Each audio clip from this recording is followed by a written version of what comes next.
Release my husband, you hungry woman. Calm down, please. It's not what you think. Of course, he's in my house. We can explain. There's nothing to explain. The billionaire found himself drawn to his house help, oblivious to how the dynamics of power and a first humiliation would unravel. The air within Chief Emeka Okoro's Ikoyi mansion always seemed filtered, devoid of the dust and clamor of Lagos life.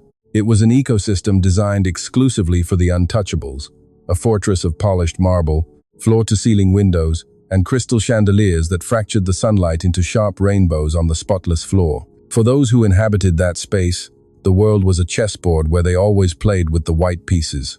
For people like Amara, the world was a minefield where one false step meant absolute ruin. Amara was 23 years old and wore the standard house help uniform. A perfectly ironed light blue dress, an immaculate white apron, and a small headscarf that gathered her dark hair. Her job wasn't simply to clean or serve. Her real job, the hardest of all, was to be invisible. In that world of power and opulence, domestic staff had no face, no voice, no opinions. They were ghosts who kept the machinery of others' wealth running. That morning, the sun streamed through the immense windows of the main living room, illuminating the neutral-toned walls and designer furniture that cost more than Amara would earn in her entire lifetime. She passed a microfiber cloth over the glass coffee table, making sure not to leave even the slightest fingerprint. Her movements were mechanical, precise, trained not to disturb the sepulchral silence of the house. Sister Amara, a kind, raspy voice, whispered behind her. Amara turned, and her shoulders instantly relaxed.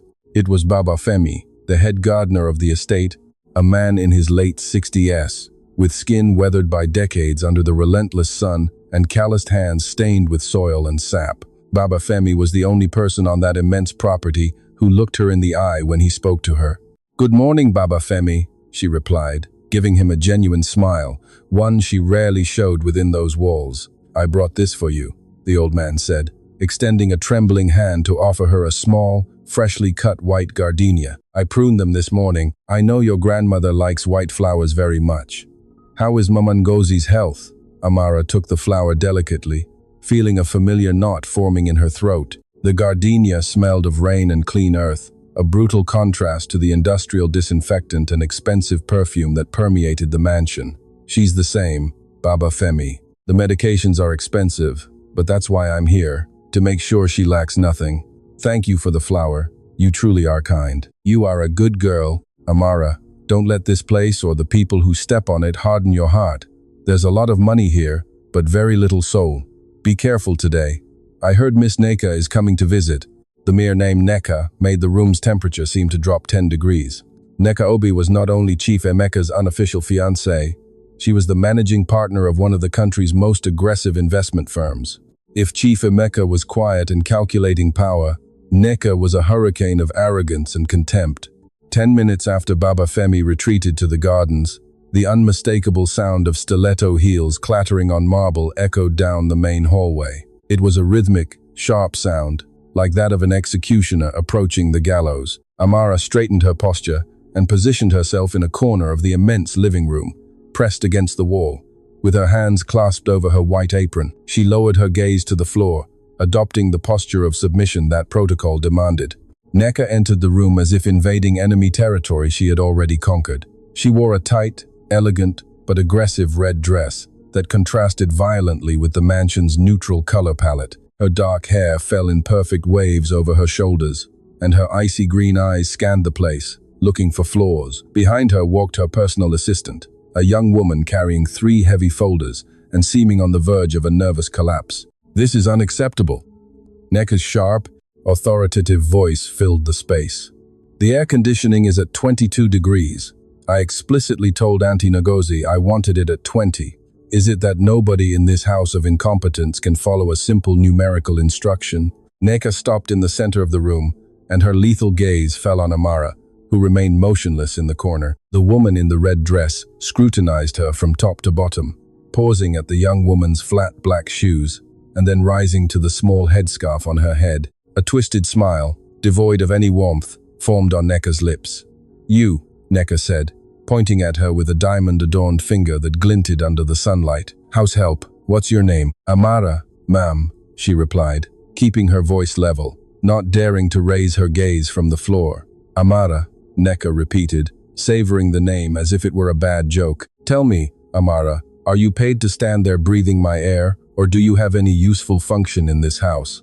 Bring me a dark espresso, no sugar, and make sure the cup is hot before serving it. I don't want the thermal shock to ruin the taste. Move it. Amara nodded in silence. Yes, ma'am. She walked quickly to the kitchen, feeling Neka's piercing gaze fixed on her back. As she prepared the coffee in the expensive Italian machine, Amara's hands trembled slightly. It wasn't fear, it was rage. A cold, ancient rage she had been trying to tame for months. Every fiber of her being screamed at her to grab that scalding cup and smash it against the wall. But the image of her grandmother's tired face, connected to an oxygen tank in a small apartment across the city, was enough to calm her. You cannot lose this job, not yet, she repeated to herself like a mantra. You haven't found what you came for yet. She placed the white porcelain cup on a silver saucer, added a small spoon, and walked back to the living room. Upon entering, she noticed the room's dynamic had changed. Chief Emeka had come down from his study. Chief Emeka Okoro was an imposing man in his 40s, with dark hair sprinkled with elegant silver strands that gave him an air of unquestionable distinction. He wore a custom-tailored dark suit, without a tie, with the top buttons of his white shirt open. He emanated a natural authority, a confidence that didn't need to shout to be noticed. Unlike Neka, Chief Emeka rarely raised his voice, but when he spoke, everyone listened. Neka stood beside him, talking animatedly about some stocks on the exchange. Gesticulating vehemently, Chief Emeka listened with an inscrutable, almost bored expression, his hands in his trousers pockets. Amara approached with calculated steps, holding the silver tray firmly. Your coffee, Miss Neka, Amara murmured, stopping at a respectful distance and extending the tray. Neka interrupted her financial monologue and looked at the cup. Then she looked at Amara. The woman's green eyes gleamed with sudden malice, a spark of boredom that needed to be satisfied with others' suffering. Neka reached out, grasped the handle of the porcelain cup, and lifted it. She observed it for a second, and then deliberately loosened her fingers. The sound of porcelain smashing against the marble floor echoed like a gunshot in the silent room. The scalding coffee splashed in all directions, staining the impeccable marble, splattering Amara's white apron, and lightly burning the skin of her exposed ankles. Amara flinched involuntarily, clenching her teeth to avoid making a sound of pain. A heavy, sepulchral silence fell over the room. Neka's assistant, in the background, stifled a gasp of surprise. Chief Emeka frowned deeply, taking his hands out of his pockets, his dark eyes moving from the mess on the floor to Amara's impassive face. Oh dear, Neka said with an exaggeratedly sweet voice, breaking the silence. How clumsy you are, Amara. I told you clearly, the cup should be hot, not scalding. You burned my fingers. You've ruined my moment and stained this floor that costs more than your miserable entire life. It was a blatant lie. Everyone in the room knew Neka had dropped the cup on purpose. It was a calculated act, a display of power executed purely for sport. Chief Emeka took a step forward. His voice sounded grave and tense. Neka, that was unnecessary. Unnecessary, Emeka? She replied, turning to him with a defiant smile. What's unnecessary is having such incompetent staff in this house. These people need discipline. Otherwise, they forget their place. They become too comfortable. Then Neka turned back to Amara. Her face lost any trace of false sweetness and transformed into a mask of absolute authority. What are you waiting for?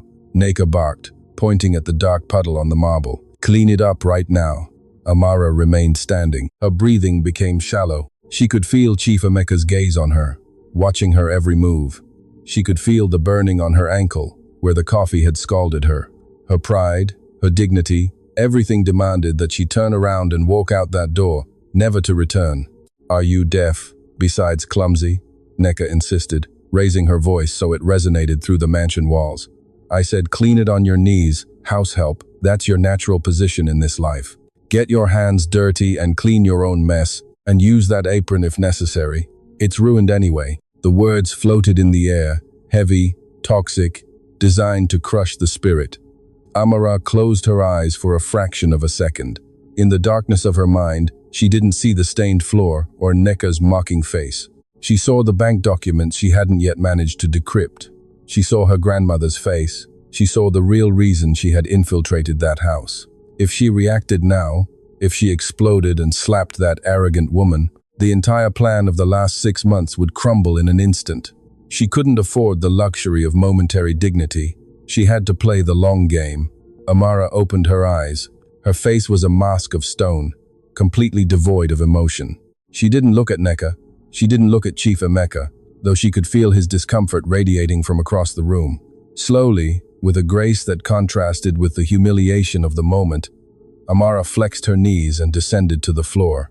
Her bare knees touched the cold marble. She took the microfiber cloth from her apron pocket and began to clean the dark coffee, picking up the broken pieces of porcelain with her bare hands, not caring if a sharp edge slightly cut her index finger, mixing a drop of her own blood with the coffee. And Neka watched her from above, smiling in triumph. She had established her dominance. She had crushed the fly that had dared to exist in her space. Amara cleaned in absolute silence. Every movement of her hand over the marble was a silent promise. A promise Nika Obi couldn't hear, but one that would soon destroy her entire world. Enjoy the view from above, Neka, Amara thought as the blood from her finger stained the white cloth. Enjoy it while you can, because when I bring you down, the fall will be definitive. The containment and the secret revealed to the reader. Amara's staff quarters were an austere rectangle in the west wing of the mansion, hidden behind a series of corridors the house owners never traversed. It had a single bed with a hard mattress, a small chipboard wardrobe, and a narrow window overlooking the property's perimeter wall. Compared to the opulence of the main living room, this room seemed like a maximum security prison cell, designed to remind its occupants that despite living surrounded by wealth, they possessed absolutely none of it. That night, Amara sat on the edge of the bed, staring fixedly at the small wound on her index finger. The cut from the broken porcelain had stopped bleeding, but the throbbing pain in her ankle, where the scalding coffee had splashed, persisted insistently. She sighed deeply, cleared throat, rubbing her face with both hands. The exhaustion she felt was not physical. Scrubbing floors and cleaning chandeliers was nothing compared to the crushing weight of emotional containment. Swallowing poison all day and pretending it was water required a supernatural amount of energy. Every time Neka humiliated her, every time she called her house help with that tone of absolute contempt, Amara felt as if a piece of her soul was fragmenting. She stood up with a slight moan and approached the small wardrobe. She reached under a pile of old clothes and pulled out a metal biscuit tin, rusty at the edges. She sat down on the bed again, opened the tin, and took out her true lifeline, an ultra-thin, state-of-the-art laptop, completely black and without visible logos. Amara turned on the screen, and the blue glow illuminated her tired face. She entered a complex 16-character alphanumeric password and waited for the encrypted operating system to start. Amara was not a domestic staff. She hadn't even been born to be one. Her real name was Amara Eze, a magna cum laude graduate in forensic economics from the most prestigious university in the country. She was an expert auditor in tracking illicit capital flows, capable of dismantling shell companies and tax havens with the same ease with which Nneka Obi ordered coffee. But the corporate world didn't know where Amara was. She had disappeared off the map 8 months ago, cutting all professional ties to put on that blue uniform and clean Chief Emeka Okoro's toilets. Her fingers flew over the keyboard, opening folders full of spreadsheets, financial flow diagrams, and scans of notarial documents.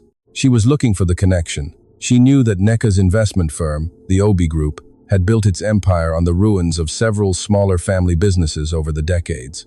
But Amara needed documented proof that Chief Emeka's house was being used as the central node to hide those liquidated assets. Chief Emeka was a ruthless businessman, but Amara still couldn't decipher whether he was an active accomplice of Neka or if he was simply blind to the monster he planned to marry. "I don't have it yet," Amara murmured to herself, frustrated, rubbing her tired eyes.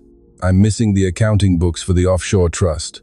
They have to be in Chief Emeka's private study. They have to be there." She closed the laptop and hid it back in the tin. She looked at the cheap wristwatch she wore. It was 2 a.m. By 5:30 a.m., she would have to be up ironing tablecloths. She dropped onto the pillow, closing her eyes and forcing her mind to stop. 3 days passed since the coffee incident, 3 days in which Neka seemed to have forgotten Amara's existence, which in many ways was worse. She systematically ignored her, demanding that other maids serve her, isolating Amara within the house's own ecosystem. It was a psychological war of attrition. On Thursday afternoon, the tension erupted in a way Amara had not anticipated. Amara was in the immense backyard, near the glass greenhouse. She had gone out to shake out some small oriental rugs. The sun beat down, warming the air around her. As she rolled up one of the rugs, Chief Emeka appeared on the stone path. He wore casual clothes, rare for him, and seemed to be looking for a moment of respite away from phones and meetings. "Can I help you with that?" Chief Emeka suddenly asked, his grave voice interrupting the sound of birds. Amara started, almost dropping the rug. She looked at the billionaire with obvious surprise. Men like Chief Emeka Okoro didn't help shake rugs. "No, Chief Okoro, it's not necessary. It's my job," she replied quickly, clutching the heavy fabric against her chest. Chief Emeka moved a little closer. His eyes, usually cold and calculating in business magazines, now held an unusual softness. He observed Amara's face, noticing perhaps for the first time the dark circles under her eyes and the perpetual tension in her jaw. "I'm sorry about the other day," he said. His tone was low, almost intimate. "About Neka and the coffee cup. She has a difficult temper. I shouldn't have allowed her to speak to you that way, much less make you clean up like that." Amara kept her gaze fixed on a point beyond Chief Emeka's shoulder. She couldn't afford to humanize this man. He was part of the environment she had to investigate. He represented everything that had destroyed her family. "Don't worry, sir. As Miss Neka said, it was my fault for bringing the water too hot. I'm just trying to do my job. If you'll excuse me." Amara made a slight bow and tried to pass by him, but Chief Emeka, in an instinctive movement, raised his hand and gently brushed her shoulder. It was a fleeting touch, barely a brush of empathy, but in the static electricity of that house, it felt like a lightning strike. "If you need anything, Amara, anything at all, let me know," Chief Emeka said, looking her in the eyes with an intensity that completely disarmed her. What neither of them knew was that from the second-floor balcony, behind the sheer curtains of the master suite, venomous green eyes watched the scene with murderous fury. Neka gripped a champagne flute so tightly that her knuckles were white. She had seen the touch. She had seen the way Chief Emeka looked at her. And in Neka Obi's twisted mind, that humble house help had just signed her death warrant. The confrontation occurred less than an hour later. Amara had entered the laundry area, an underground room filled with the white noise of industrial washing machines. She was alone, folding immense towels, when the heavy wooden door slammed shut behind her with the unmistakable sound of the bolt clicking. Amara turned slowly. Neka stood there, arms crossed over her emerald silk dress. The noise of the machines almost completely drowned out any outside sound. They were isolated. "Miss Neka, do you need anything?" Amara asked, maintaining her composure, though her heart began to beat with the force of a war drum. Neka took 3 slow steps towards her, her eyes injected with a mixture of disgust and fury. There was no longer any trace of the false elegance with which she humiliated in public.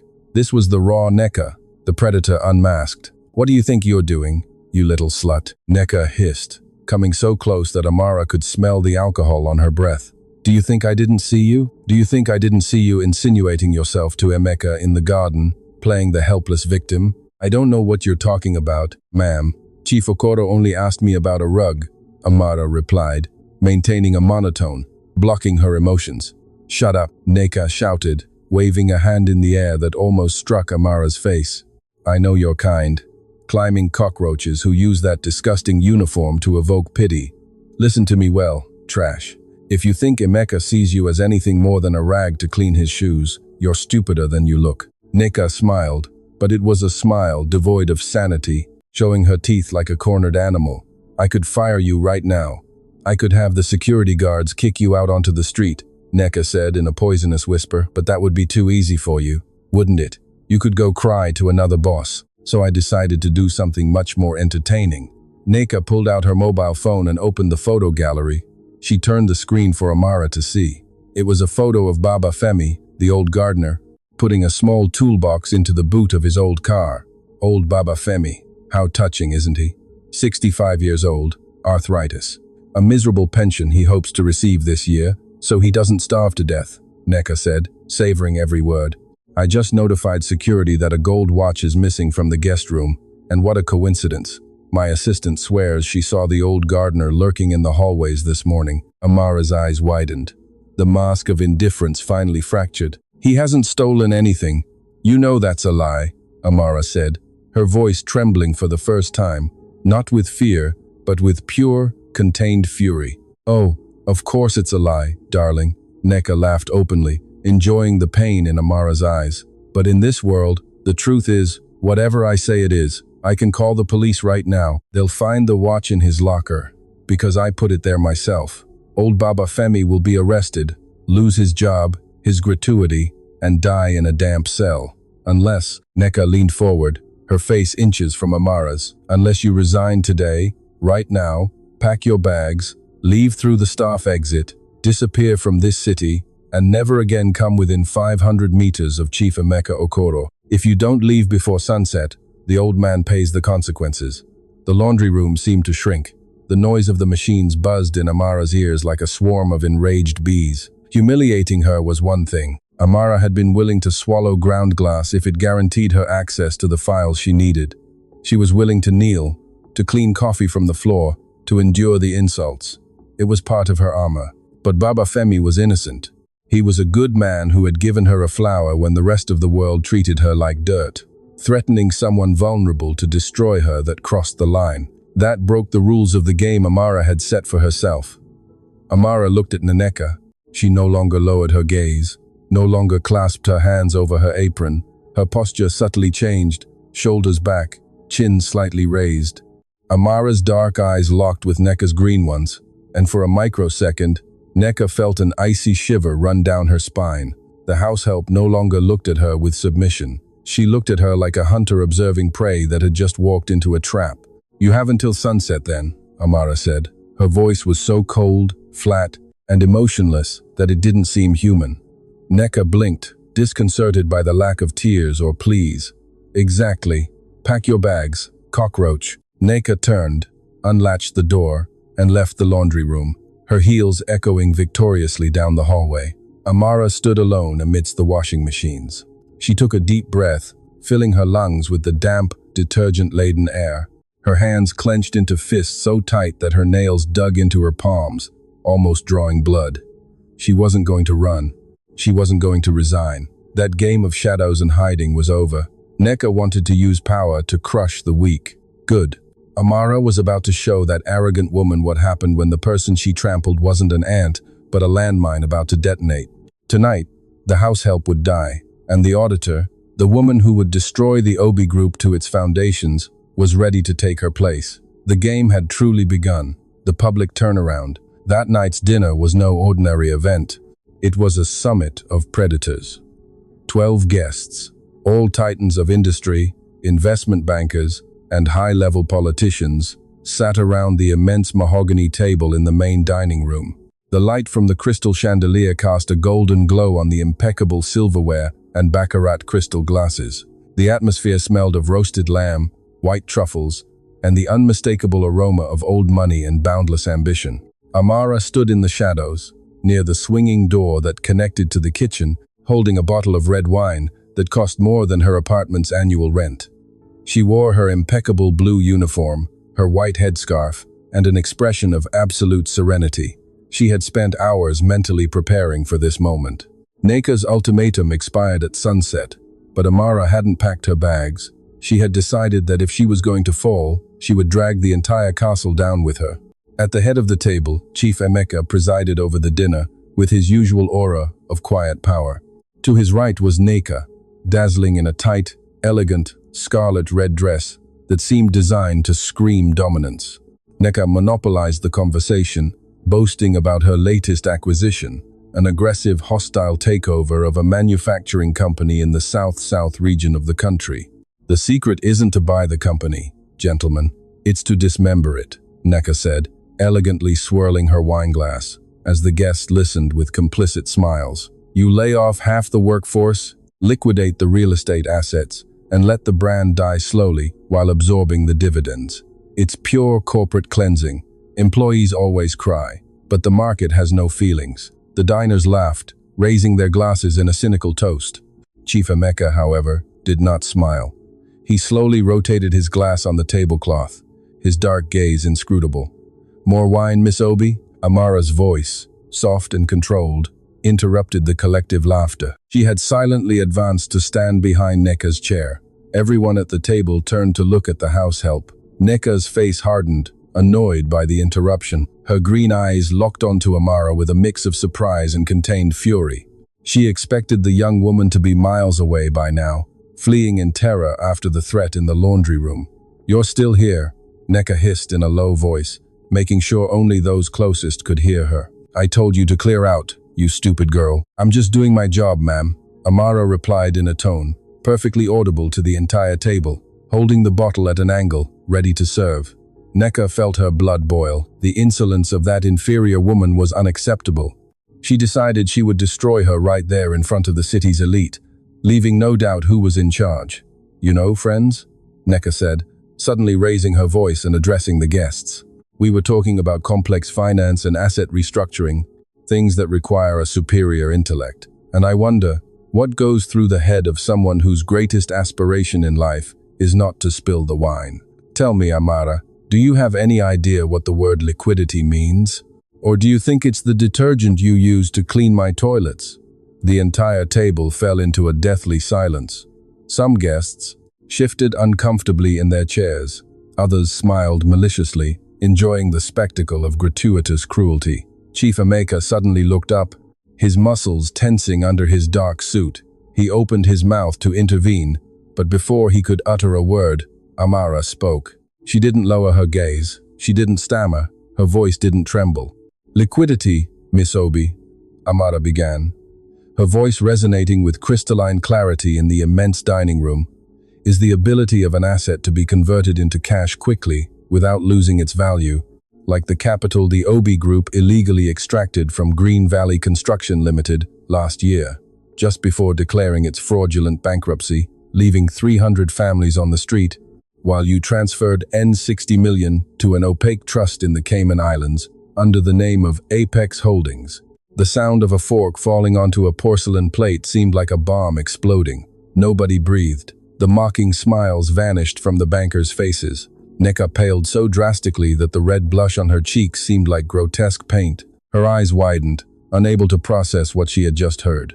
Nobody at that table, except perhaps Chief Emeka, knew those names or those figures. It was classified information, buried under layers of lawyers and creative accounting.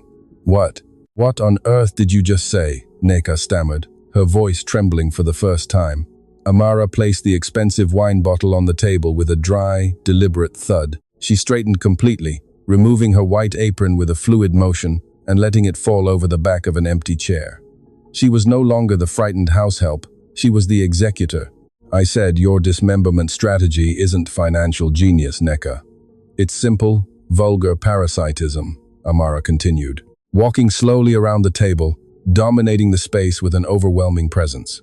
"You don't create value, you steal. And the manufacturing company you just mentioned has a hidden debt in pension obligations that you didn't review in your due diligence. When you acquire it, you will absorb a N90 million liability. That move won't make you richer. It will ruin you. And the market, as you yourself said, has no feelings." Chaos erupted in Neka's eyes. She jumped to her feet, pushing the heavy mahogany chair back with such force that it almost toppled over. Her composure had completely disintegrated. She was a cornered beast, stripped of her mask in front of the people she most wanted to impress. Shut up, you liar," Neka screamed, losing all control. Her face was contorted with blind rage. She leaned forward, crossing the physical space to aggressively point her index finger directly at Amara's face. "You are a house help. I will destroy you. I will throw you in jail for industrial espionage. Call security. Get her out of here." But before anyone could move, the chair at the head of the table scraped violently against the floor. Chief Emeka Okoro stood up. His stature and presence darkened the room. He walked with firm, decisive steps, but not towards Neka. He walked directly towards Amara. He stopped just behind her. To the stunned gaze of the bankers, politicians, and Neka, on the verge of a nervous breakdown, Chief Emeka did something that forever shattered the social order of that mansion. He raised both hands and placed them firmly around Amara's waist, pulling her towards him protectively and absolutely intimately. He lowered his head and, with astonishing naturalness, placed a soft kiss on her cheek. Amara did not pull away. For the first time in months, she closed her eyes. She sighed deeply, tilting her head slightly back against Chief Emeka's chest, a soft, genuine, and almost relieved smile curving her lips. In that instant of absolute chaos, she allowed herself to enjoy the victory. She was held by the most powerful man in the room, and the woman who had humiliated her was imploding. "You won't touch her, Nneka," Chief Emeka said. His voice was low, but it resonated with the weight of a death sentence. "Not with security, nor with your lawyers." Nneka seemed about to suffer a stroke. The vein in her neck throbbed violently. Her mouth was wide open, emitting a choked sound of pure disbelief. She continued pointing her trembling finger towards the couple, her bright red dress standing out like an emergency alarm in the middle of the neutral room. "Emeka, what are you doing?" Nneka shrieked, her voice sharp enough to shatter the glass of dignity. "She's the house help. She's brainwashing you. She's crazy." "No, Nneka, you're the one losing your mind," Chief Emeka replied, without releasing Amara. His gaze towards the woman in red was icy, devoid of any residual affection. "And she's right about Apex Holdings. I've been reviewing the accounts. I know what you did. I know how you used me as a smokescreen. And tonight, our professional and personal partnership comes to an end." Amara opened her eyes. Her smile faded and turned into an expression of steely concentration. She had achieved the desired impact. Nneka was exposed, mortally wounded in front of her own circle of influence. Amara gently separated from Chief Emeka's embrace. She looked him in the eyes for an instant. There was a silent agreement between them, a mutual recognition of the battle that had just erupted. Then she turned to Nneka. "Don't bother calling security to throw me out, Miss Obi," Amara said, her voice cutting the tense air like a butcher's knife. "I formally resign. And regarding Baba Femi, the gardener, if that old man is missing a single kobo from his gratuity, or if the police receive an anonymous call about a stolen watch, I will send the complete files from the Cayman Islands to the EFCC." Amara didn't wait for a response. She didn't need to see the reactions of the petrified guests. She turned and walked towards the mansion's main door with firm, resonant steps. She left behind the uniform. She left behind the humiliations on her knees. She left behind the submission. The solid wooden double door closed behind her with a definitive sound. As she walked down the long driveway of the property, the night breeze caressed her face. The game of hide-and-seek was over.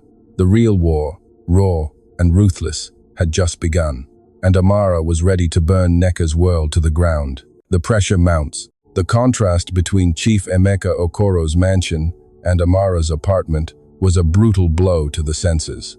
Located in the city's industrial periphery, the building was plagued with dampness, and the elevator had been broken for months. Amara climbed the 4 flights of concrete stairs, listening to the echo of her own heavy footsteps. As she opened the chipped wooden door, the smell of medicine and watery soup greeted her like a familiar and sad embrace. The apartment was tiny. The living room also served as a dining room and Amara's bedroom, while the only real bedroom was occupied by her grandmother, Mama Ngozi. "Amara, is that you, my child?" The fragile, raspy voice came from the bedroom, followed by a dry, prolonged coughing fit. Amara rushed to the room, leaving her bag on a wobbly chair. Mama Ngozi was propped against a pile of pillows, connected to a small oxygen concentrator that hummed loudly in the corner. Her skin looked like parchment paper, but her dark eyes, identical to Amara's, still held a spark of lucidity. "I'm here, Mama," Amara whispered, sitting on the edge of the bed and taking the old woman's bony hand. She kissed it tenderly. "How are you feeling today?" "Better, my child. Better, but you're back early. I thought you had a double shift in that rich man's house."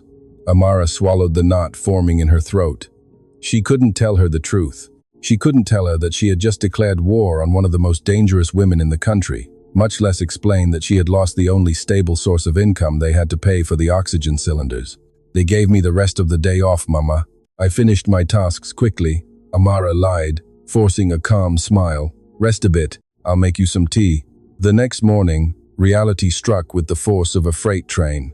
Amara sat in front of her laptop, ready to activate her network of contacts and look for work as an independent financial consultant, using pseudonyms if necessary.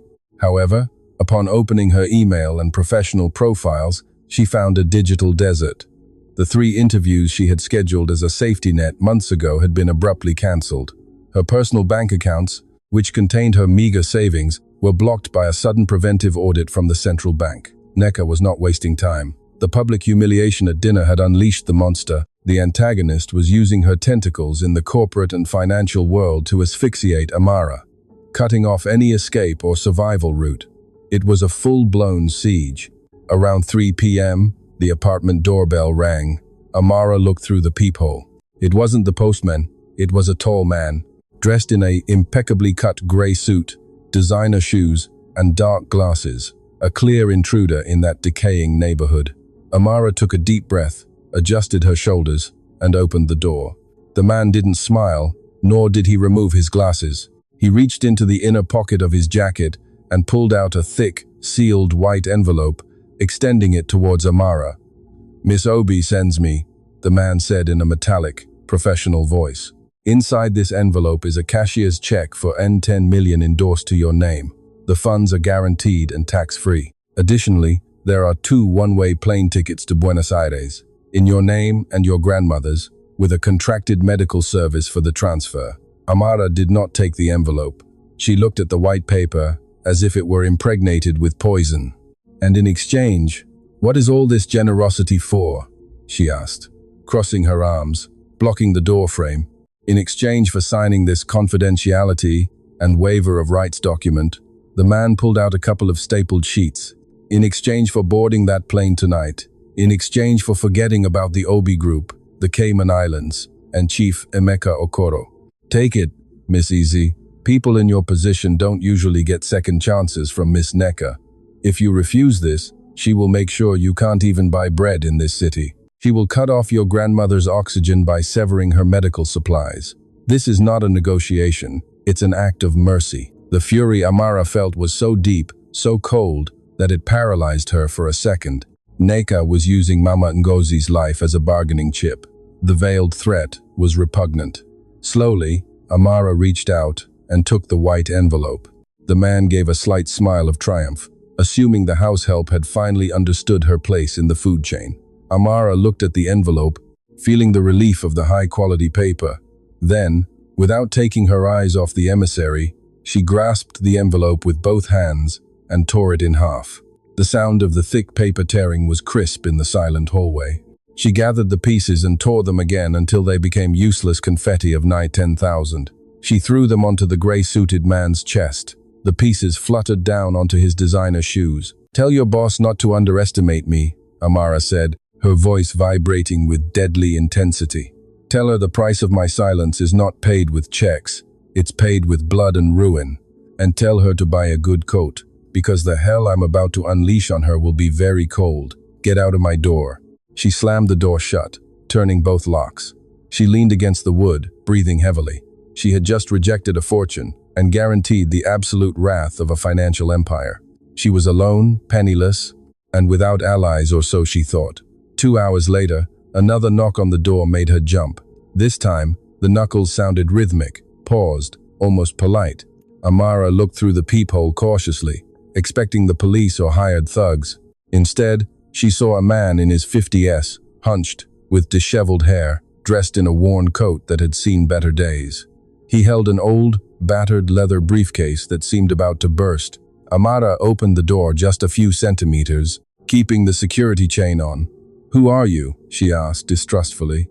The man coughed, clearing his throat. His eyes, surrounded by deep wrinkles of exhaustion, looked at her with a feverish intensity. "My name is Barrister Tunde Davies," the man said, raising his empty hands in a sign of peace. "I was the chief compliance lawyer for the Obi Group 10 years ago, until I discovered what Nneka was doing with vulnerable companies. I wanted to report her, but she destroyed me first. I was disbarred, lost my house, my wife, everything. I've been tracing her for a decade in the shadows, waiting for a mistake." Amara frowned, her analytical mind processing the information at lightning speed. "I know you. I read your name in the liquidation files of Omolola Textiles. You were the scapegoat. Neka used to cover up Capital Flight. Barrister Tunde smiled sadly, nodding. I see I did well to come. I heard rumors in financial circles this morning. They're talking about a house help who humiliated the untouchable Neka Obi, reciting the offshore accounts of Apex Holdings. I assumed you weren't just a simple employee cleaning floors. Neka is a monster, Miss Eze, and she has mobilized her entire arsenal to crush you today. I'm not afraid, Amara firmly retorted. You should be, but fear is useful if you know how to focus it. Barrister Tunde lifted the heavy leather briefcase. Neka is arrogant. She believes she erases her tracks by burning documents, but she forgot that I was the man who drafted the confidentiality agreements. I have the original matrices. I have the hard drives she thought she destroyed in the archive fire 5 years ago. You have the current knowledge and access to Chief Emeka Okoro's head. I have the skeletons of the past. Amara felt her pulse quicken. She unlatched the security chain and pushed the door wide open. The dim light of the hallway illuminated the tired but determined face of the ex-lawyer. Why are you looking for me? She asked. Because you are not her first victim. Neka destroyed 30 families from Green Valley Construction Limited. She ruined the employees of Omolola Textiles. She ruined me, and I know very well why you are investigating the ruins of AZ Industries. You and I share a ghost, Amara. The name of her family's company, the wound that had marked her grandmother and her father, floated in the air of the small apartment. Amara stepped aside, yielding the way. Come in, Barrister Panayo, Amara said, feeling the pieces of the puzzle finally coming together. The pressure had increased, yes, but the board had just changed. We have a lot of work to do before dawn. The family's secret, generational connection. The small dining table was covered with a mountain of yellowed documents, folders stained with dampness, and external hard drives. The flickering light from the single ceiling bulb cast long shadows over the tired faces of Amara and Barrister Tunde Davies. They had spent hours delving into the financial shipwreck the ex-lawyer had rescued from oblivion. Look at this, Barrister Tunde said, his voice hoarse from lack of sleep, pointing to a deed of assignment with a blurred notarial seal. This is the master document. The year Neka's father, Chief Obi, suffered that heart attack, she took absolute control of the group. She was barely 25, but she was more ruthless than her father. Her first major move to inject liquidity into the company was to acquire a medium-sized, financially sound company with valuable technological patents. Amara followed the lawyer's index finger. Her heart gave a violent lurch against her ribs. The name printed at the top of the document was unmistakable, burned into her childhood memory. Eze Industries. My grandfather founded that company, Amara whispered, touching the paper as if touching a sacred relic. They manufactured precision valves. My father took over management when Grandpa fell ill, but the official story, the one we were always told, was that my father made bad investments, that he bankrupted the company through negligence, accumulated debts, and then couldn't bear the shame. Amara swallowed, recalling the darkest day of her life, her father's closed-casket funeral. A man who, rumor had it, had taken his own life by jumping into the sea after losing 3 generations' patrimony. It wasn't negligence, Amara, Barrister Tunde said, looking at her with deep compassion. It was a controlled demolition. Neka Obi infiltrated 3 members into your father's board of directors. They falsified balance sheets, blocked credit lines, and created artificial panic in the banks. When your father tried to refinance, Neka appeared as the savior, offering to buy the debt in exchange for the majority share package. She set a perfect trap for him. She suffocated him until he handed over the keys to the castle.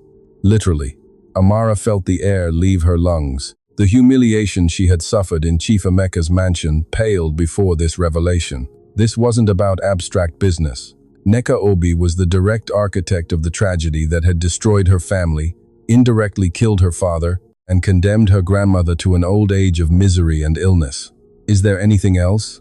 Mama Ngozi's fragile voice resonated from the dark hallway. Amara and Barrister Tunde turned immediately. The old woman stood, leaning heavily on the doorframe, dragging the portable oxygen tank. Her dark eyes shone with contained tears, but her posture was strangely firm, as if an ancient force had awakened within her upon hearing the conversation. Mama, you shouldn't be up. Amara ran to her, but the old woman raised a trembling hand to stop her. Leave me, my child. It's time. I've carried this cross for too long.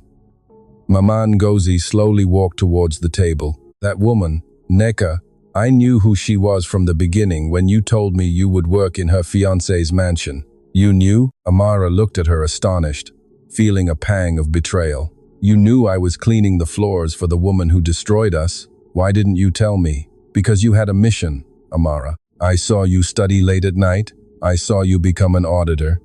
I saw you swear you would discover the truth about your father. If I told you the monster was so close, your rage would have blinded you.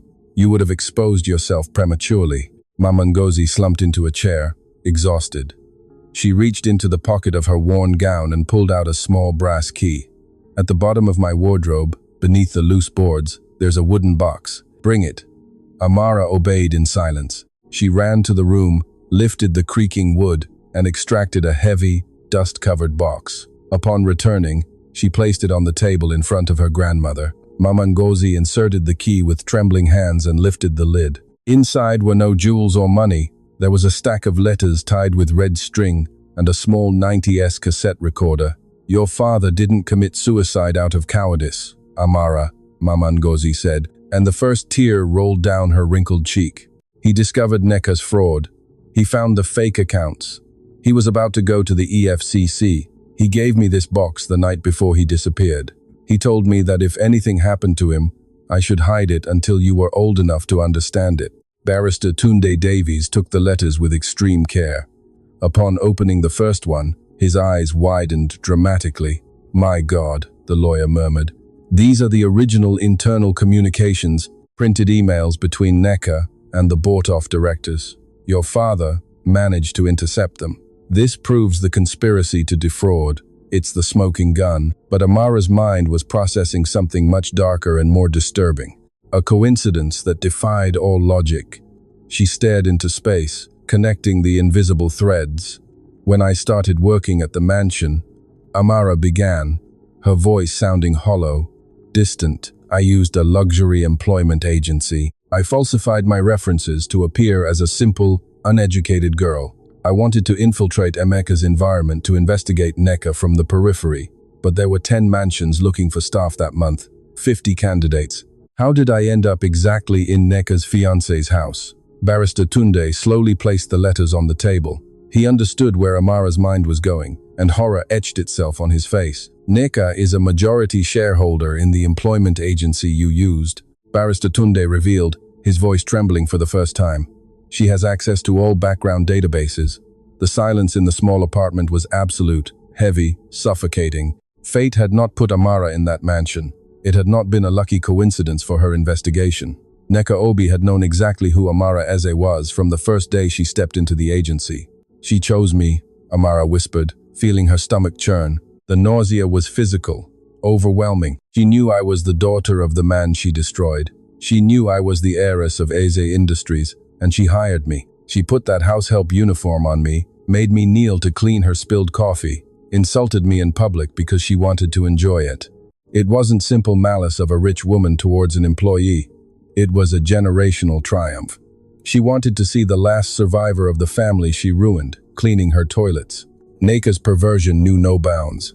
She played at being a cruel god, humiliating her victims for pure sport, savoring the power of having the heiress of an empire kneeling at her feet, ignorant of the trap. Suddenly, Amara's laptop screen, which had been on, tracking the Obi Group's mirror servers, flashed red. A shrill alarm cut the silence of the apartment. A text message appeared simultaneously on Barrister Tunde's phone. They found us, Barrister Tunde said, paling. He jumped to his feet, abruptly closing the briefcase. The firewalls I set up were breached. Neka's cybersecurity team knows we accessed the Apex Holdings matrix from this IP address. They're coming here. Amara looked at her grandmother, whose chest rose and fell with difficulty from the emotional exertion. They couldn't stay there. If Neka's thugs reached the apartment, they wouldn't hesitate to make it look like a tragic domestic accident to silence them all and destroy the wooden box. We have to go now, Amara ordered, her pain instantly transforming into a cold, lethal determination. Mama, take only your medications. Barrister Tunde, put the letters and the recorder in your briefcase. We won't let that sociopath win again. The house help had died in that mansion. The woman who would walk out that door tonight was the rightful owner of the empire, and she was about to reclaim her throne, even if she had to walk over Nneka Obi's ashes to do it. The trap and the confrontation. The clock struck 2 a.m. when Barrister Tunde's old car stopped 3 blocks from a roadside motel on the outskirts of the city. They had managed to evacuate Mama Ngozi in time, hiding her under a false name in a cash-paid room. The old woman slept soundly, exhausted by the escape and the revelation, connected to her portable oxygen machine. Amara sat on the edge of the adjacent bed, her gaze fixed on the screen of her disposable mobile phone. Adrenaline coursed through her veins like battery acid, preventing her from even blinking. Barrister Tunde was in the bathroom, washing his face and trying to calm an anxiety attack that threatened to paralyze him. Suddenly, the disposable phone vibrated in Amara's hands. A text message lit up the dark screen. Message from Barrister Tunde Davies. Amara, I stepped out for a moment to make a secure call. The motel's perimeter is compromised. They've located our vehicle. Go out through the back bathroom window. I'll see you at the old port warehouse on Wharf 4. Bring your father's original documents. Quick, we don't have time. Amara frowned. Something about the message didn't fit. She quickly stood up and walked to the bathroom door. It was ajar. She pushed the wood gently. The bathroom was empty. The small window above the bathtub was wide open, letting in an icy night breeze. There was no trace of Barrister Tunde. Panic tried to seize her, but Amara forced her analytical mind to take control. If Barrister Tunde had gone out the window to throw someone off, why would he leave his coat on the sink? He would never go out without his coat on such a cold night. The message was fake. Nneka or her thugs had intercepted the communication, captured Barrister Tunde, and cloned his phone. It was a trap, a crude but effective ambush. They knew that if she believed her ally was in danger, she would come with the original evidence. Amara looked at the bed where her grandmother slept. If she stayed there, they would eventually track the room and kill them both. She had to draw the threat away. She had to take the poison far from her family's heart. She opened Barrister Tunde's briefcase, took out her father's original letters, and put them inside her jacket. She took a heavy iron padlock she found in the car's toolbox, put it in her pocket as her only weapon, and left the motel enveloped in the shadows of the night. Wharf 4 was a graveyard of rusted containers and abandoned warehouses, a forgotten corner of the city where the smell of rotten fish and stagnant water permeated everything. Fog crept along the ground, concealing any movement. Amara arrived on foot, her steps echoing faintly on the damp asphalt. The doors of old warehouse number 7 were ajar, letting out a faint strip of light. Amara swallowed, clenched the padlock in her pocket, and crossed the threshold. The interior was immense and empty, except for a steel chair in the center, illuminated by an industrial spotlight from above. In the chair, hands tied behind his back and a bruise blossoming on his left cheekbone, was Barrister Tunde. And standing in front of him, dressed in an impeccable black wool coat and dark leather gloves, was Nneka Obi. 2 gigantic men, in identical suits and stony expressions, flanked the scene. "You're punctual, house help," Nneka said, her voice bouncing off the metal walls of the warehouse with an chilling echo. She turned slowly, showing a smile that didn't reach her green eyes. "I must admit, you surprised me during dinner. I thought you'd break, that you'd run off crying to your hovel, but no, you had to make a show. You had to bite the hand that fed you."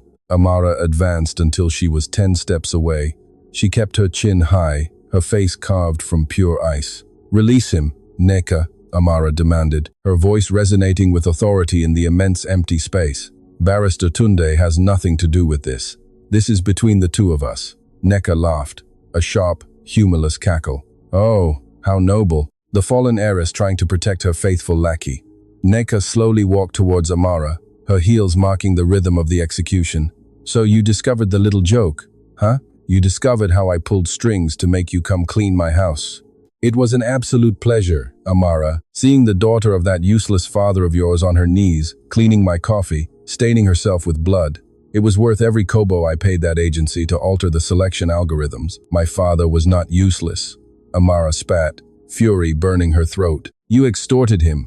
You falsified the balance sheets and bought off his board of directors, and I have the proof right here." Amara struck her chest, indicating the inner pocket of her jacket. Nneka's eyes gleamed with murderous greed. She made a slight gesture with her head towards her thugs.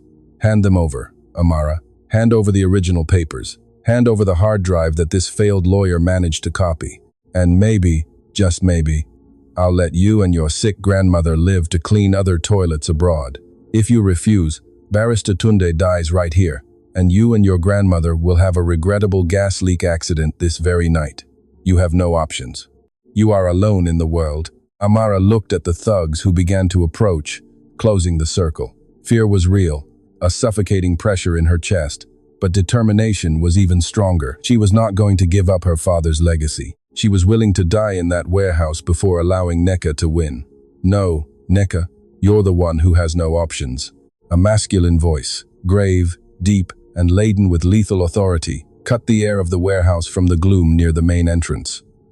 Everyone froze. The thugs instinctively turned, putting their hands into their jackets. From the shadows emerged Chief Emeka Okoro. He wasn't wearing his elegant suit. He wore a dark, tactical jacket, and the expression on his face was one of such cold, concentrated fury that it seemed about to freeze the oxygen in the place. Behind him, 4 men in paramilitary assault gear and automatic rifles entered the warehouse, aiming directly at the heads of Neka's men. "Drop your weapons, hands where I can see them," shouted Chief Emeka's team leader. Neka's thugs, outnumbered and outgunned, slowly raised their hands, surrendering on the spot. Neka took a step back, her mask of arrogance completely cracking. Genuine, raw, animal panic replaced the triumphant gleam in her eyes. "Emeka," Neka stammered, her voice trembling uncontrollably. "What are you doing here? Were you following me? This is not what it looks like, darling. This woman is a thief. She's trying to extort me with fake documents." Chief Emeka didn't even look at her. He walked directly towards Amara, ignoring his ex-fiance's presence as if she were trash on the sidewalk. He stopped in front of Amara, quickly assessing her to make sure she wasn't hurt. His gaze softened for a fraction of a second as it met hers, transmitting a clear message: "You are safe." Then, Chief Emeka slowly turned towards Neka. "I hired a private investigation team the day after Amara was humiliated in my house," Chief Emeka said. His voice was a deadly whip.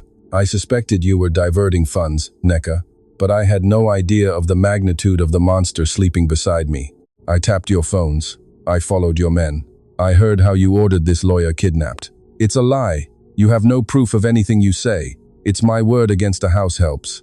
Neka shouted, desperate, cornered. Amara took a step forward, pulling her mobile phone from her pocket. It wasn't her disposable phone. It was her encrypted terminal. The screen glowed with a waveform graphic moving in real time. "It's not your word against mine, Neka," Amara said, holding up the device so the antagonist could see it clearly. "It's your word against your own." Understanding struck Neka with the force of a train. "Since I set foot in this warehouse," Amara continued, her voice firm, unwavering, delivering the final blow, "I've been live-streaming our entire encounter. Every word, every death threat, every confession about my father and the fraud is being simultaneously recorded in the secure cloud of the EFCC and on the servers of Chief Okoro's law firm." Amara pressed a button on the screen, and Neka's own voice filled the warehouse, played back from memory. "It was worth every kobo I paid that agency to alter the algorithms. You falsified the balance sheets. If you refuse, Barrister Tunde dies right here." Neka's legs seemed to lose all their strength. She fell to her knees on the dirty concrete of the warehouse, her black coat staining with dampness. The empire of glass and lies she had built for years had just been pulverized by the woman she herself had hired to clean her floors. Chief Emeka approached Amara and placed a protective hand on her shoulder. "The police are on their way, Neka." "It's over," Chief Emeka declared.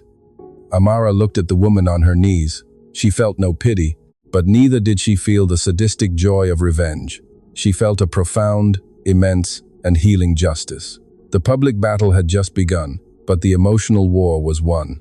The deepest truth, the deafening sound of police sirens ripped through the thick fog of Wharf 4, painting the metal walls of the old warehouse with flashes of red and blue light. It was an anticlimactic end to Neka Obi's empire of terror. There was no epic battle or heroic resistance, just the cold, crushing reality of steel handcuffs closing around her expensive leather-gloved wrists. As officers escorted her to the patrol car, Neka continued to scream obscenities, her face disfigured by rage and disbelief. She looked at Amara over her shoulder, spitting threats that no longer carried any weight. promises of revenge that dissolved in the humid dawn air. Amara remained still, watching as the police vehicle's back door slammed shut, silencing the screams of the woman who had destroyed her family.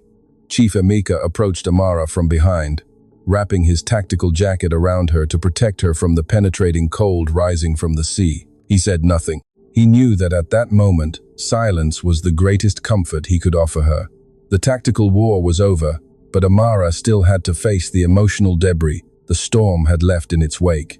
3 hours later, the chaos of the wharf had been replaced by the antiseptic tranquility of a private room in the city's most exclusive hospital. Chief Emeka had ordered Mama Ngozi's immediate transfer, ensuring the old woman was under the care of the best specialists.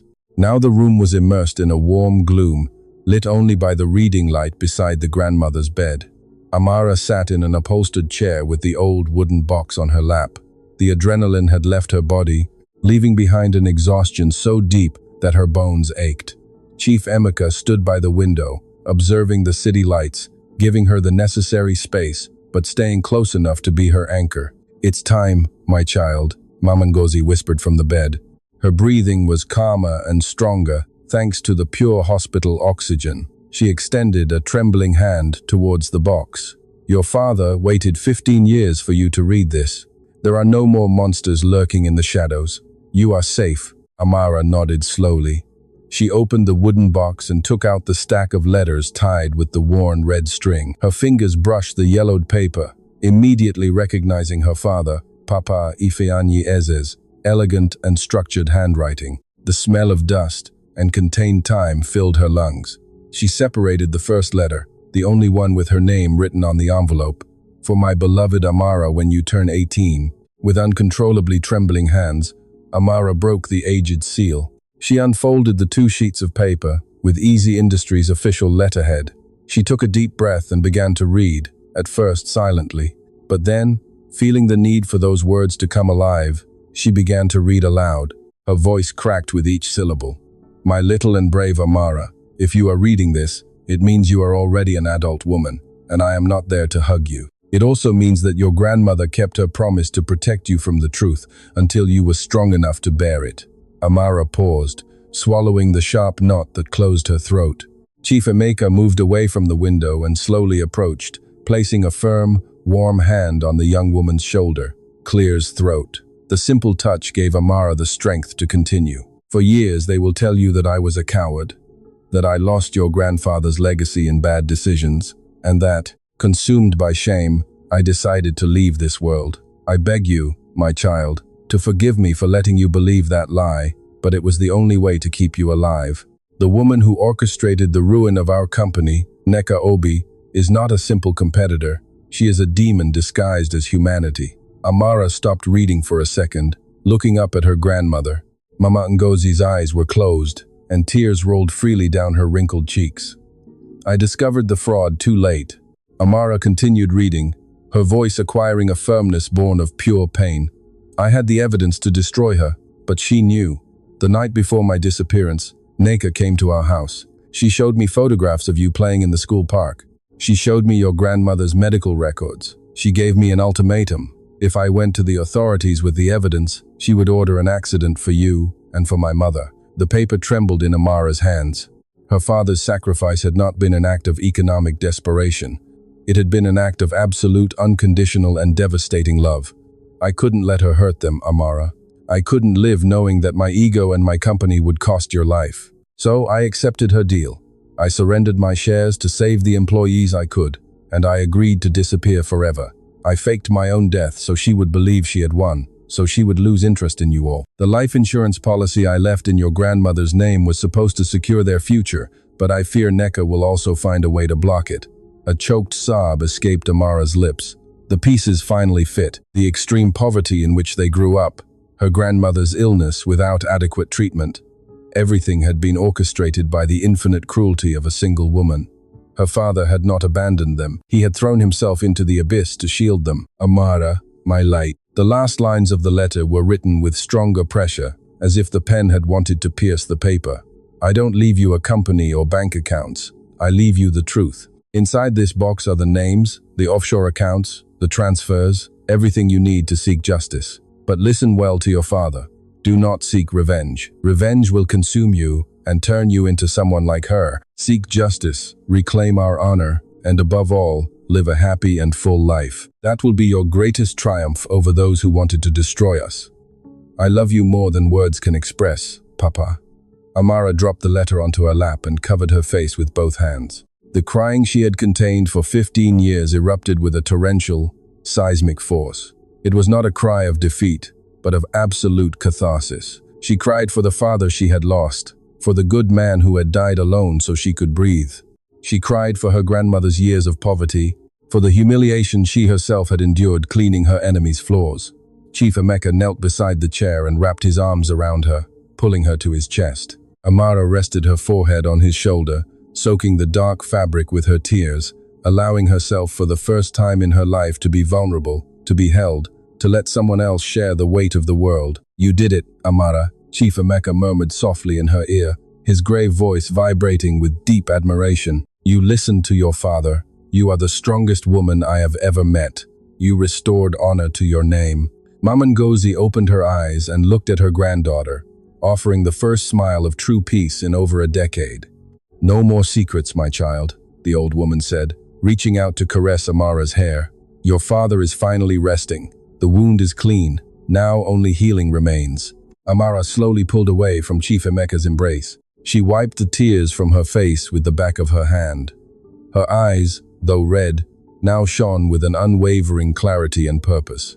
She looked inside the wooden box, where the other documents rested. The list of victims, the names of all those Nneka had trampled to build her glass throne.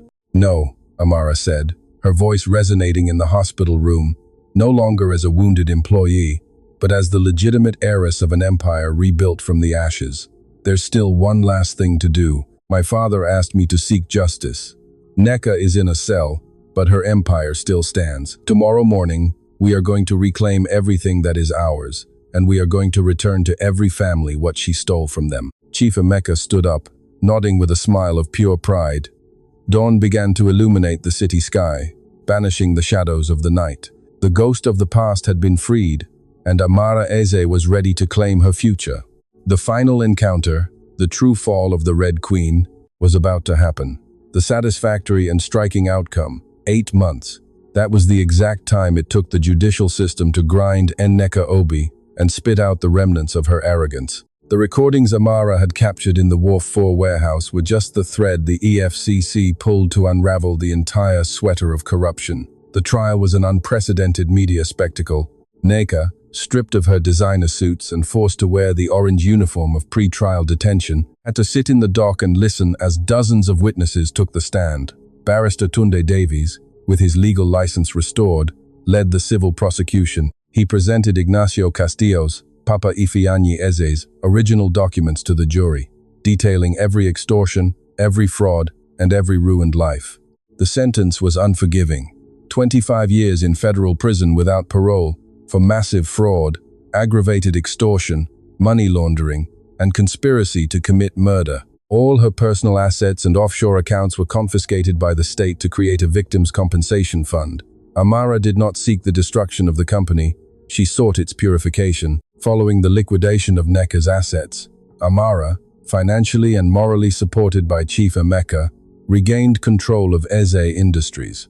Her first act as CEO was not to celebrate, but to do justice. One fresh Tuesday morning, Amara summoned Baba Femi to the company's new offices. The old gardener arrived nervously, holding his worn straw hat in his gnarled hands. Amara received him at the door and had him sit in a leather armchair. "Baba Femi," Amara said, handing him a folder with a green ribbon. "You gave me a white flower when the whole world treated me like dirt. That act of humanity saved me from losing hope. Inside are the deeds to a small house with a huge plot of land on the outskirts and documents guaranteeing you a dignified lifetime pension. You will no longer have to worry about anyone's gold watch. You can grow your own gardenias." The old man broke into tears, kissing Amara's hands with a gratitude that words could never equal. Barrister Tunde Davies was appointed legal director of the new corporation, restoring his status and dignity. Mama Ngozi, surrounded by the best care, now lived in a beautiful, sunny house, breathing fresh air without the need for oxygen tubes.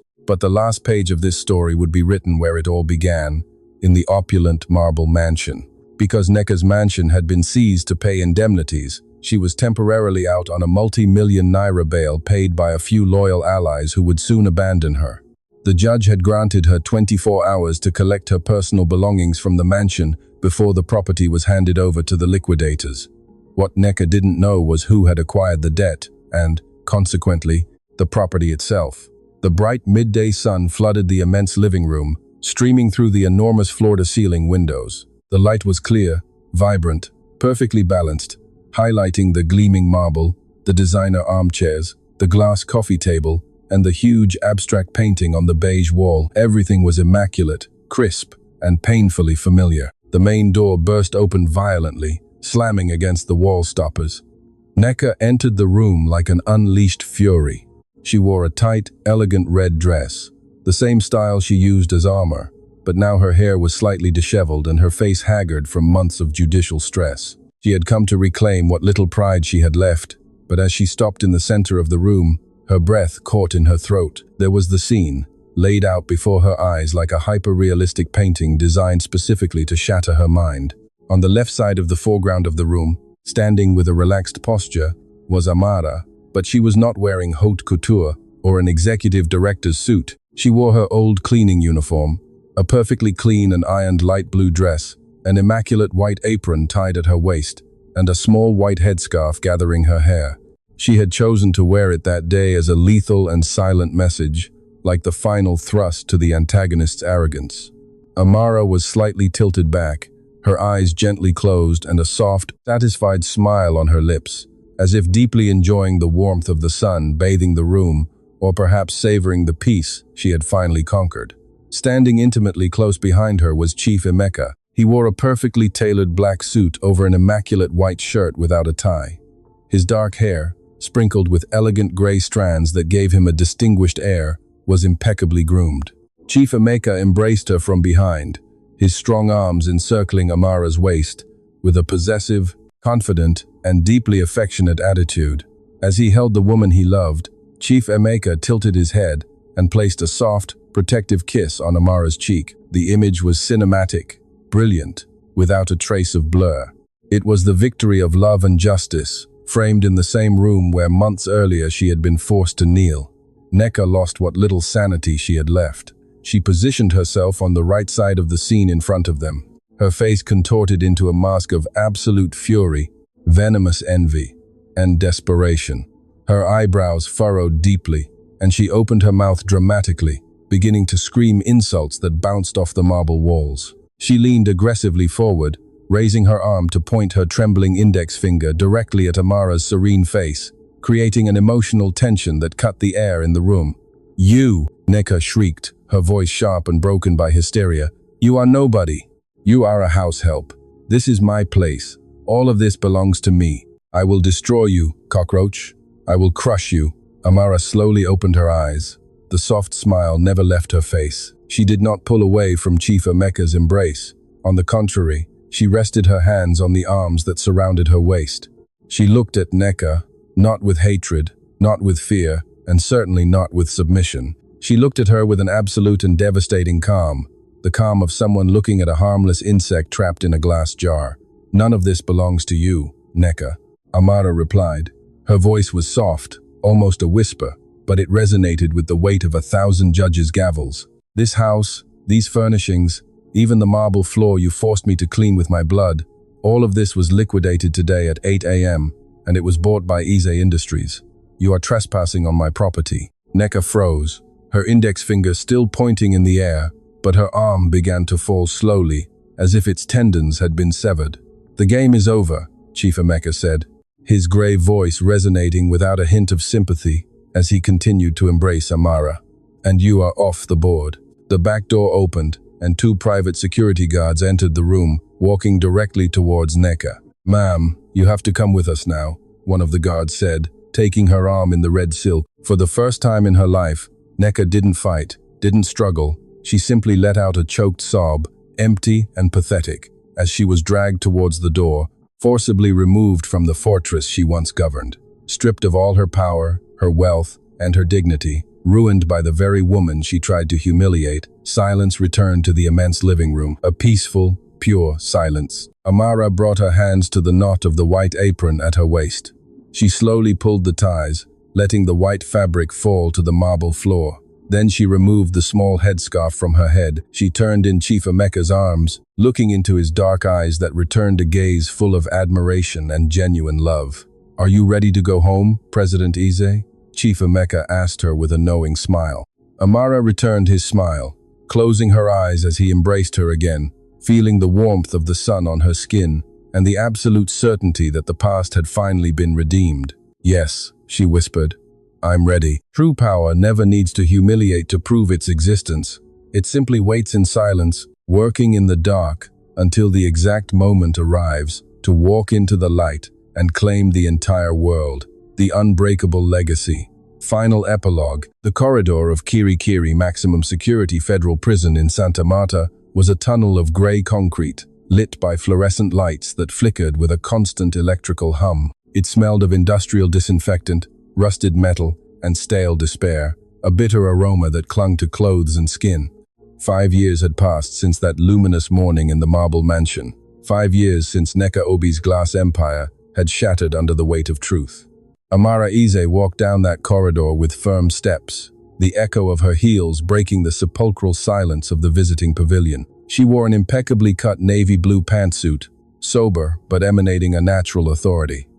There was no arrogance in her posture, only the unwavering serenity of someone who had crossed hell and returned with her soul intact. "Whew!" Amara entered and sat in the metal chair bolted to the floor. In front of her, separated by thick, bulletproof glass, was another empty chair.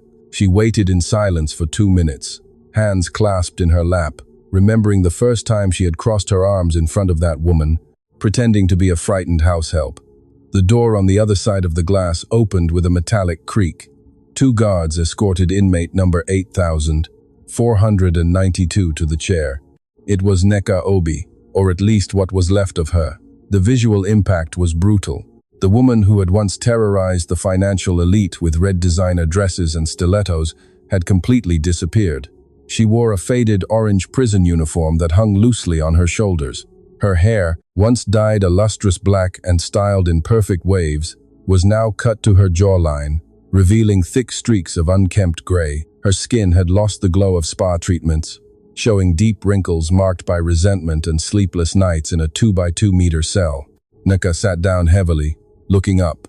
Her green eyes, once sharp and predatory, were now sunken, opaque, and surrounded by dark circles.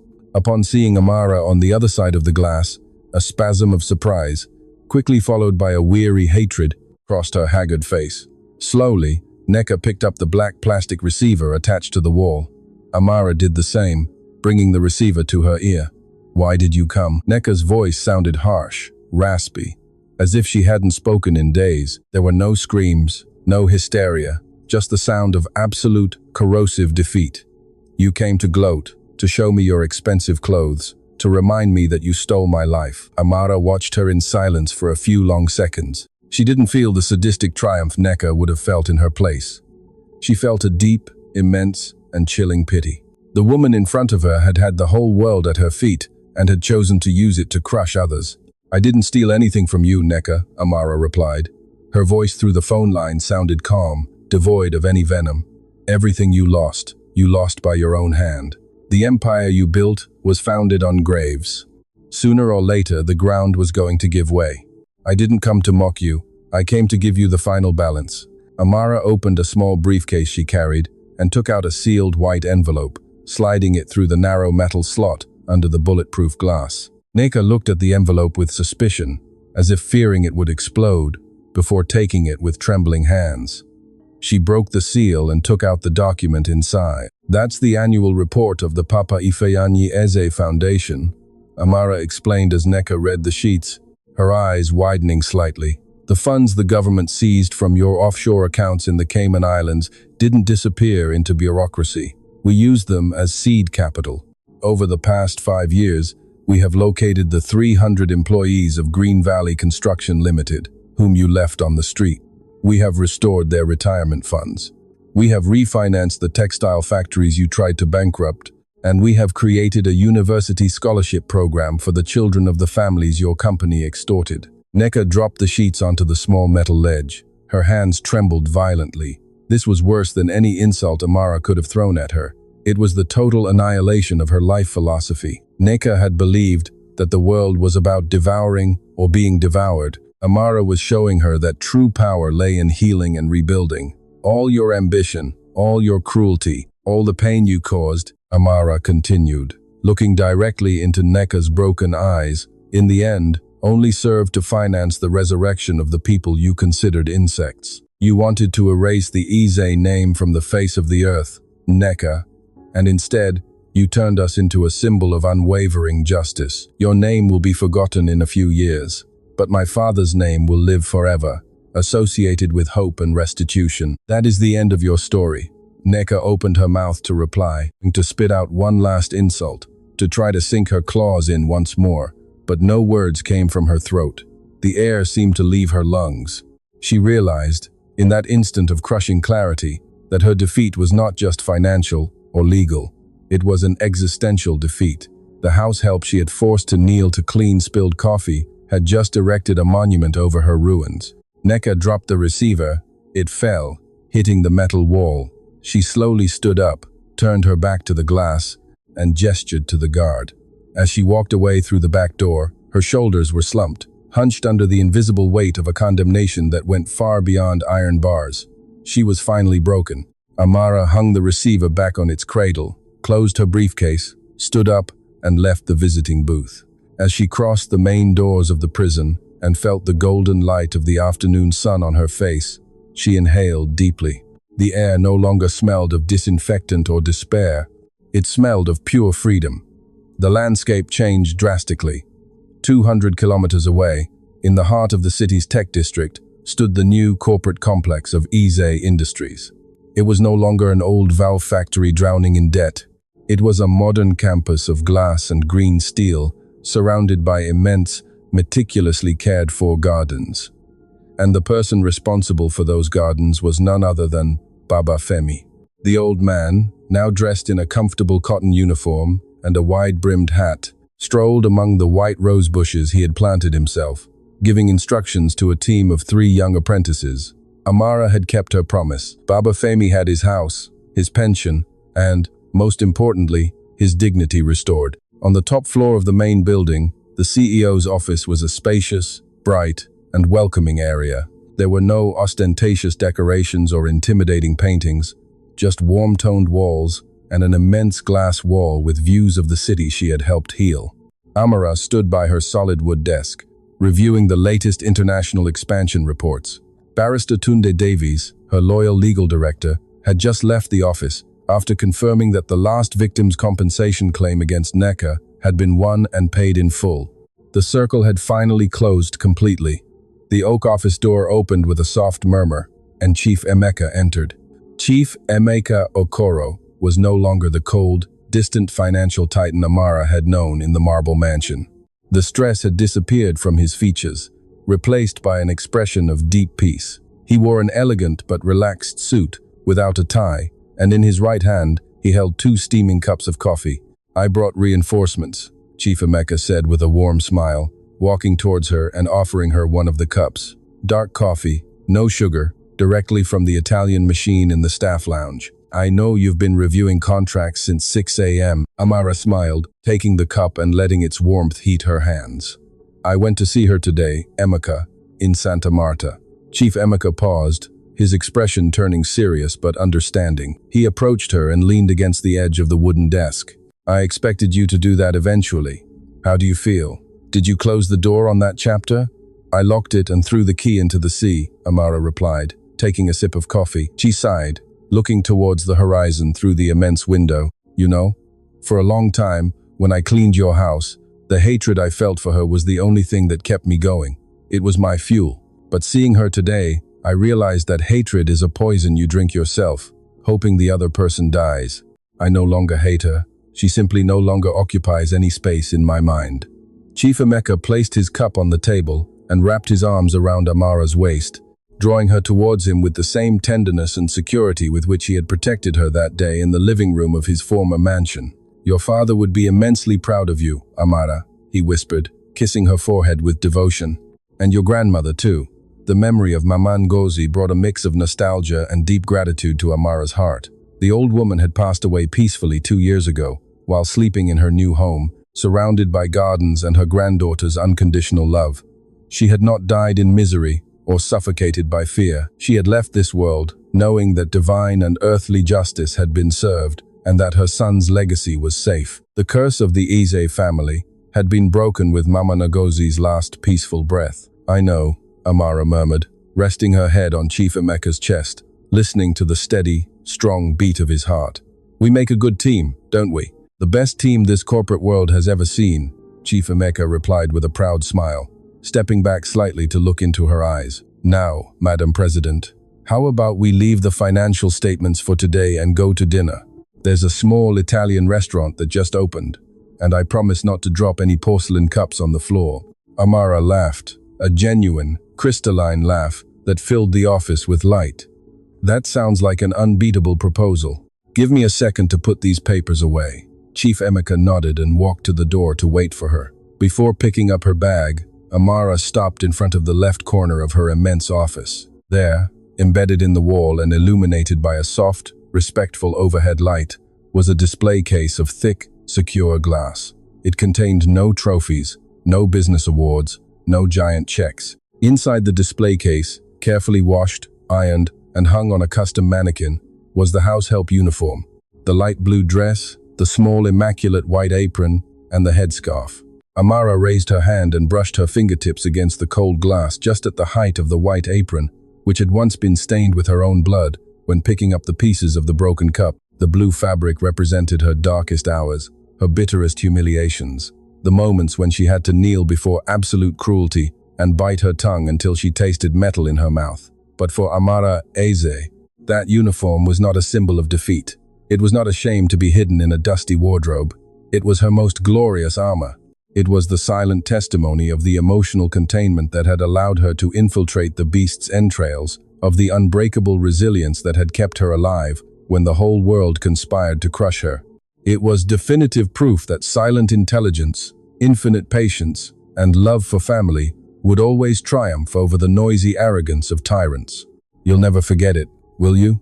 Chief Emeka asked from the door, watching her with deep respect, perfectly understanding the weight of that gaze. Never, Amara replied, without taking her eyes off the blue fabric. The powerful believe the world belongs to them because they were born at the top of the mountain, but they ignore that the people who clean their castles know every crack, every foundation, and every dark secret of the building. And if you push the wrong person hard enough, she won't just clean up your mess. She'll dismantle your castle stone by stone until nothing is left. Amara smiled, a smile of absolute peace. She turned around, leaving the display case and the past behind, and walked towards the door where Chief Emeka waited with his hand extended. They interlaced their fingers tightly and left the office. The lights of the corporate campus automatically turned off behind them, but the legacy of Eze Industries would shine with indomitable force forever. True justice did not scream or spill coffee for fun. True justice walked upright into the future, knowing exactly how much each victory cost.